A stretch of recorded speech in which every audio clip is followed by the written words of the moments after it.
Police Patil Chichghat आहे. चिचघाट परिसरात जो वाघ दिसला होता त्यांच्याकडून आपण माहिती घेऊया. त्यांचं काय म्हणणं आहे मला सांगा, या वाघाबद्दल काय माहिती आहे आपल्याकडे? कुठून वाघ कुठेही असा आला इकडे? 4-5 दिवसाच्या अगोदर परडा पाटील इथे दिसला होता, त्याच्यानंतर किनाऱ्याला दिसला होता.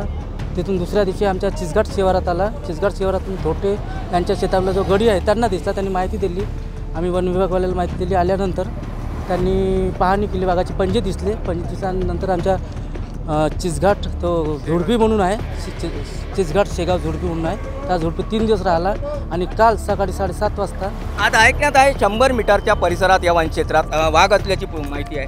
हो, कारण की आज 8 वाजता मला पण फोन आला होता कोचरकडून. आमच्या कंपनीला जे मालक आहे त्यांचा फोन आला होता. त्यांनी मला सांगितलं की वन विभागाला 8-8:30ला माहिती दिली होती, ह्या कोचरच्या इथं वाघ दिसला आहे बा म्हणून.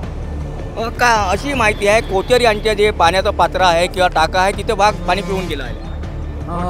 त्याचं हो, तसं लोकांचं म्हणणं आहे का बा पाहून गेला आहे म्हणून. तेवढी माहिती मला नाही आहे, पण लोक म्हणत आहे का बाई आला आहे म्हणून तिथं. एकूणच आपण हिंगणघाट शालंगडी परिसरात आहोत. शालंगडी परिसरातल्या कोचर या शिवारात जवळपास 100 मीटरच्या परिसरात वाघ असल्याची जी आहे माहिती येत आहे.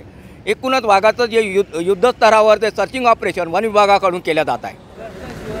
चिचघाट शिवारातून आलेला वाघ हा हिंगणघाट परिक्षेत्रातील शालंगडी या परिसरात आला आहे. मोठ्या प्रमाणात जे वन विभागाकडून बंदोबस्त करण्यात आला आहे. तुम्ही दृश्यांमध्ये पाहू शकता की वन विभागाकडून अनेक जे वन विभागाचे अधिकारी आहे, मोठ्या प्रमाणात अधिकाऱ्याचा बंदोबस्त आहे. वाघाचं सर्चिंग जे आहे या परिसरात पाठीमागील परिसरात जे सकाळी वाघाचे पगमार दिसले होते, मोठ्या प्रमाणात वन विभागाकडून वाघाचं सर्चिंग सुरू आहे. वाघाच्या पकडण्याची तयारीसुद्धा सुरू आहे. आपण पाहू शकता वन विभागाकडून जो पिंजरा पाहिजे तो सुद्धा आहे, किंवा वन विभागाचे म्हणजे मोठे अधिकारी आहे, ताडोबा परिक्षेत्रातले अधिकारीसुद्धा मोठ्या प्रमाणात इथं आलेले आहे. आपण दृश्यांमध्ये पाहू शकता कोचर यांचं शेतशिवार आहे. या कोचर यांच्या शेतशिवाराच्या पाठीमागील परिसरात वाघ दिसल्याची पुष्टी झाली. कोचर यांच्या परिसरात वाघ आला असंही सांगण्यात येत आहे. आपण पाहू शकता मोठ्या प्रमाणात वन विभागाकडून तयारी करण्यात आली आहे.